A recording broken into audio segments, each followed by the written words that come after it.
All right, today we're putting on our detective hats to solve a legal mystery that's about 2,000 years old. This is a case that takes us right into the heart of the Holy Temple in Jerusalem, and you'll see it reveals a fascinating clash of worldviews. So let's dive in. You know, every great mystery kicks off with a problem.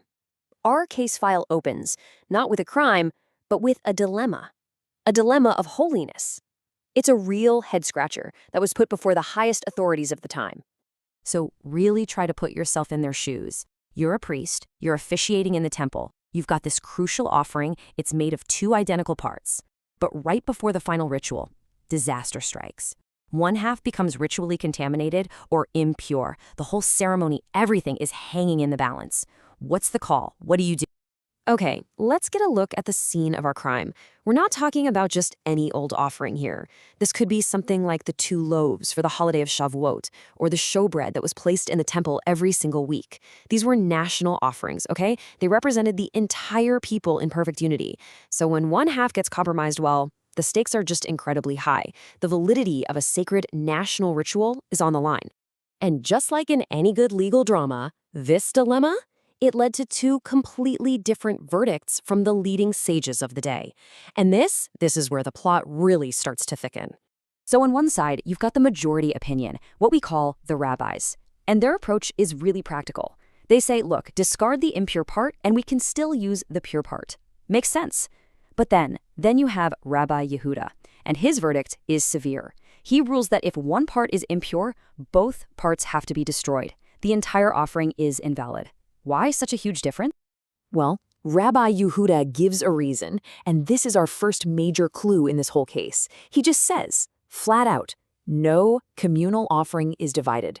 Now tuck that phrase away, because it is going to be the absolute key to unlocking this entire mystery. So, for generations, later sages just couldn't let this go.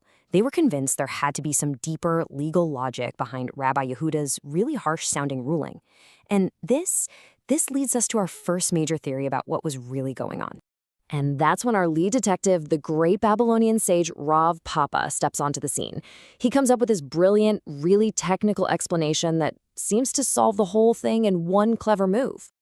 Now, Rav Papa's theory revolves around this incredible artifact, the tzitz, which was the high priest's golden frontplate.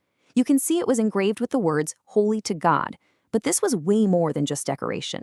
It was believed to have a special power, almost a spiritual power, to override certain types of impurity in offerings and make them acceptable anyway. So here's Rav Papa's theory, and it's pretty slick. It all comes down to the scope of the frontplate's power.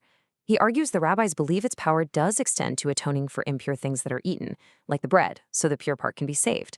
But, he says, Rabbi Yehuda holds a stricter view. The frontplate's power does not work on eaten items, and so the whole offering fails. It's a really elegant solution, right? It seems to explain everything. Or does it? In the world of Talmudic analysis, no theory gets a free pass. It's got to survive a tough cross-examination.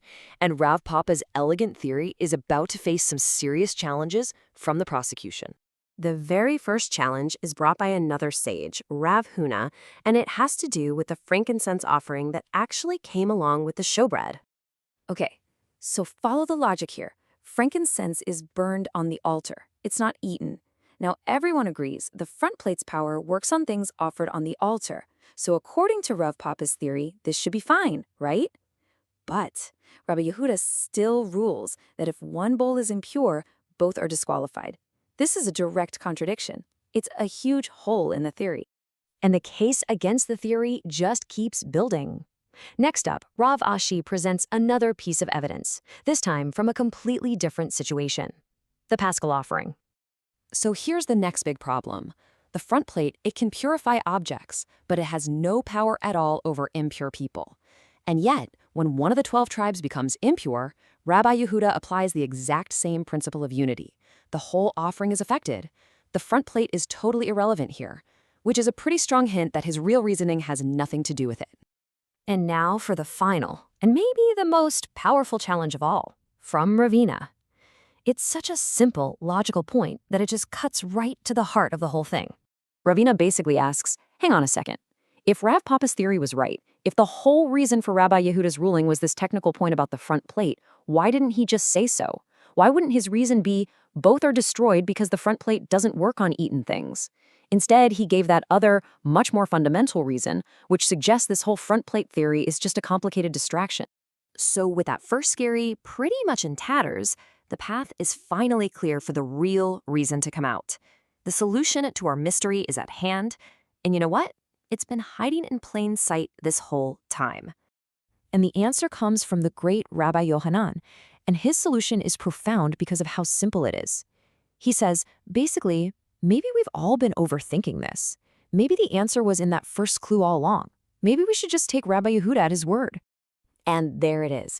Rabbi Yochanan explains that for Rabbi Yehuda, this isn't about some obscure technicality. It is a settled tradition. It's a core, fundamental principle that stands completely on its own. No communal offering is divided. Period. End of story.